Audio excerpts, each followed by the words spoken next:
Hello, എല്ലാവർക്കും ഗ്ലോയിങ്സിലേക്ക് സ്വാഗതം. അപ്പോൾ ഇന്ന് ഞാൻ ഹേസലിന് വേണ്ടിയിട്ട് ചെയ്തുകൊണ്ടിരിക്കുന്ന ഒരു ഫ്രോക്കാണ് കാണിക്കുന്നത് കേട്ടോ.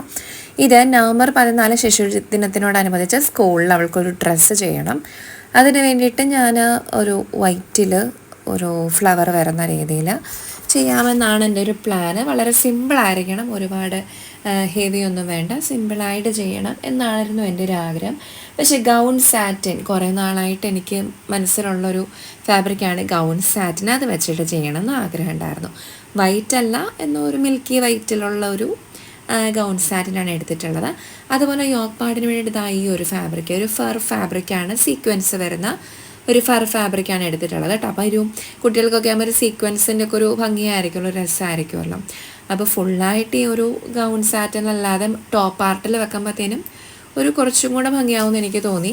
പിന്നെ സ്ലീവിൻ്റെ അവിടെ ഒരു പഫാണ്, ബിഗ് പഫാണ് കൊടുത്തിട്ടുള്ളത്. അത് ഈ വെസ്റ്റേൺ രീതിയിൽ വരുന്ന രീതിയിൽ ഉള്ള പഫാണ് കൊടുത്തിട്ടുള്ളത്. അപ്പോൾ ഈ ഒരു ചെയ്തേക്കുന്ന മുഴുവനും ഞാൻ സീക്വൻസാണ് ടോപ്പ് പാർട്ട് വന്നേക്കുന്നത്. അതുകൊണ്ട് ഞാൻ ഈ സ്റ്റിച്ചസ് എല്ലാം ഇൻവിസിബിൾ ആവുന്ന രീതിയിലാണ് ചെയ്തിട്ടുള്ളത്. അല്ല എങ്കിൽ ഹേസലിന് ഇറിറ്റേഷൻ ആയാൽ പിന്നെ അവൾ ഇടത്തില്ല.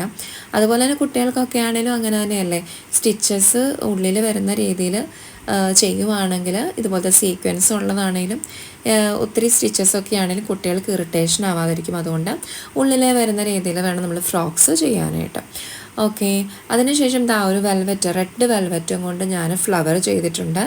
ബാക്ക് ബോയും റെഡ് വെൽവെറ്റും കൊണ്ട് തന്നെയാണ് ചെയ്തിട്ടുള്ളത്. ഇത് റിമൂവബിൾ ആണ്. അപ്പോൾ നമുക്ക് വേണമെങ്കിൽ ക്രിസ്മസിന് വേണമെങ്കിലും ഇത് അറ്റാച്ച് ചെയ്ത് കൊടുക്കാം. അതല്ല, ഇത് റിമൂവ് ചെയ്ത് കഴിഞ്ഞാൽ നല്ലൊരു വൈറ്റ് തീമിൽ തന്നെ ഒരു ഡ്രസ്സ് നമുക്ക് ചെയ്യാനും പറ്റും. ഓക്കെ, അപ്പോൾ ഇങ്ങനെയാണ് ബാക്കിൽ ഇൻവിസിബിൾ സിപ്പ്. താഴെ ഞാൻ നല്ല വീതിയിലാണ് ഫോൾഡ് ചെയ്ത് സ്റ്റിച്ച് ചെയ്തിട്ടുള്ളത്. ഫ്യൂച്ചറിൽ നമുക്കൊന്ന് അഴിച്ചിടാം. അതല്ലാതെ തന്നെ ഇങ്ങനത്തെ ഫ്രോക്സിനൊക്കെ എനിക്ക് തോന്നിയിട്ട് കുറച്ച് വീതിയിലൊന്ന് ഫോൾഡ് ചെയ്യുവാണെങ്കിൽ നല്ല ഒരു ഹെവിനെസ് ഫീൽ ചെയ്യും, കുറച്ചുകൂടി ഒരു പറന്ന് നിൽക്കുന്നതായിട്ട് എനിക്ക് തോന്നിയിട്ടുണ്ട്. പിന്നെ ബോക്സ് പ്ലേറ്റഡ് ആണ് ചെയ്തത്. എല്ലാം അവൾക്ക് സാധാരണ പ്ലേറ്റഡ്, ചെറിയ ചെറിയ പ്ലേറ്റഡ് ആണ് കൊടുക്കാറുള്ളത്. പക്ഷേ ബോക്സ് പ്ലേറ്റഡ് ഞാൻ കൊടുത്തത് അങ്ങനത്തെ ഒരു ഫ്രോക്ക് അവൾക്ക് ഇല്ലാത്തതുകൊണ്ടാണ്. പിന്നെ നന്നായിട്ട് അയൺ ചെയ്ത് കൊടുത്തപ്പോൾ തന്നെ നല്ല നീറ്റായിട്ടൊരു ഷേപ്പിൽ തന്നെ ഫ്രോക്ക് വന്നിട്ടുണ്ട്. അപ്പോൾ ഇങ്ങനെയാണ് അതിൻ്റെ മൊത്തത്തിലുള്ളൊരു ലുക്ക്. എനിക്ക് സിമ്പിൾ ആവണമെന്ന് ആഗ്രഹം ഉണ്ടായിരുന്നു, എന്നാൽ തന്നെ ഒരു ചെറിയൊരു വെറൈറ്റി ആവണം, അവൾക്കില്ലാത്തൊരു മോഡൽ ചെയ്യണം എന്നുണ്ടായിരുന്നു. ഇത്രയൊക്കെ തന്നെ. ഇത് നമുക്ക് വേണമെങ്കിൽ ക്രിസ്മസിനും ചെയ്യാം. ദെൻ ഇങ്ങനത്തെ ഫ്രോക്സ് വേണം എന്നുള്ളവർ ഇൻസ്റ്റാഗ്രാം ത്രൂ അല്ലെങ്കിൽ ഈ ഒരു കാണുന്ന വാട്സപ്പ് നമ്പറിലായാലും ഓർഡർ ചെയ്താൽ മതി. നിങ്ങൾക്ക് കസ്റ്റമൈസ് ചെയ്യാനുള്ള ഓപ്ഷനും ഉണ്ടായിരിക്കും. പിന്നെ ഈ ഒരു ഡ്രസ്സ് ഇട്ടുകൊണ്ട് ഹേസലിൻ്റെ ഫോട്ടോസും കൂടെ അറ്റാച്ച് ചെയ്യുന്നുണ്ട് കേട്ടോ. പെട്ടെന്ന് ഒരു 1-2 ഫോട്ടോസ് എടുക്കാൻ മാത്രമേ പറ്റുള്ളൂ, കൂടുതൽ നല്ല ഫോട്ടോസൊന്നും കിട്ടിയില്ല. നമുക്ക് നെക്സ്റ്റ് വീഡിയോയിൽ കാണാം. താങ്ക്